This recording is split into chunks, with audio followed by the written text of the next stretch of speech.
તો હાલ તો પોલીસે કહ્યું છે કે કાર્યવાહી કરવામાં આવશે અને કડક કાર્યવાહી કરવામાં આવશે ત્રણેય વિરુદ્ધ, પરંતુ ગૃહ રાજ્યમંત્રીએ જ્યારથી કહ્યું છે ત્યારથી પોલીસ જે છે તે વધુ સઘન થઈ છે, વધુ કડક થઈ છે આરોપીઓ પ્રત્યે અને રીતસરના અલગ અલગ જગ્યાએ વરઘોડા કાઢવામાં આવી રહ્યા છે। ગૃહ રાજ્યમંત્રીએ કહ્યું છે કે જો લોકોને હેરાન કરશો તો તમારા વરઘોડા નીકળશે જ, અને એવું થઈ પણ રહ્યું છે। રાજ્યમાં અલગ અલગ જગ્યાએ આ પ્રકારની તસવીરો જે છે તે સામે આવી છે। બે તસવીરો અમદાવાદમાંથી જ સામે આવી છે કે જ્યાં એક તસવીર બાબા સાહેબ આંબેડકરની પ્રતિમા ખંડિત કરવાની જે મામલો થયો હતો તેમાં જ વરઘોડો કાઢવામાં આવ્યો।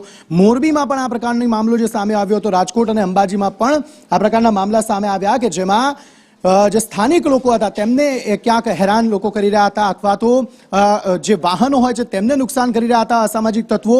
એ તમામે તમામ જે અસામાજિક તત્વો હતા તેમનો વરઘોડો કાઢવામાં આવ્યો અને રીતસર સ્થાનિકો વચ્ચે તેમને માફી જાહેરમાં મંગાવવામાં આવી, જેના કારણે લોકોમાં તે અસામાજિક તત્વો પ્રત્યેનો જે ડર છે તે ઓછો કરી શકાય અને પોલીસ પ્રત્યે માન જે છે તે વધી શકે। કારણ કે છેલ્લા કેટલાક દિવસોથી એવા મામલા સામે આવી રહ્યા હતા કે જ્યાં હત્યા, લૂંટ જેવા જે મામલાઓ છે સતત વધી રહ્યા હતા।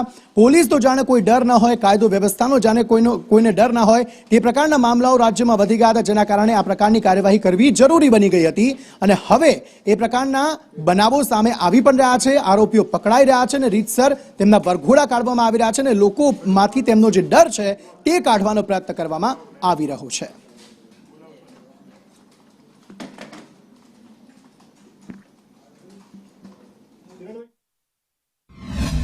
આમોદમાં બનેલી 72 વર્ષની મહિલાની ઉપર જે બળાત્કારનો ગુનો નોંધાયો હતો અને જે આરોપીને આમોદ પોલીસે ગણતરીના કલાકમાં પકડી લીધો હતો અને તેને તપાસના કામે હાલ આમોદના મુખ્ય બજારમાંથી એને લઈને નીકળી રહ્યા છે। ત્યારે આમોદ પોલીસે ઘટના સ્થળે આરોપીને લઈ જઈને તેનું રિકન્સ્ટ્રક્શન પણ કરવામાં આવ્યું હતું। હાલ આમોદ પોલીસ સ્ટેશનના પીઆઈ BR કરમટિયા સાહેબ સહિત તેમને મોટી સંખ્યામાં કાફલો તમે જોઈ રહ્યા છો કે આરોપી જે છે તેની શાન પોલીસે ઠેકાણે લાવી છે અને તેનું ઉપર જે કંઈ પોલીસ તરફથી કાર્યવાહી કરવામાં આવશે તે પોલીસ સખ્ત અને ચુસ્ત કાયદાકીય કલમોના આધારે તેની તપાસ કરશે અને આરોપીને સખતમાં સખત સજા થાય તેવા તમામ પ્રકારના પ્રયત્નો કરી એની ઉપર સખ્ત સજા કરવામાં આવશે। રફીક મલેક, સંદેશ ન્યૂઝ, આમોદ।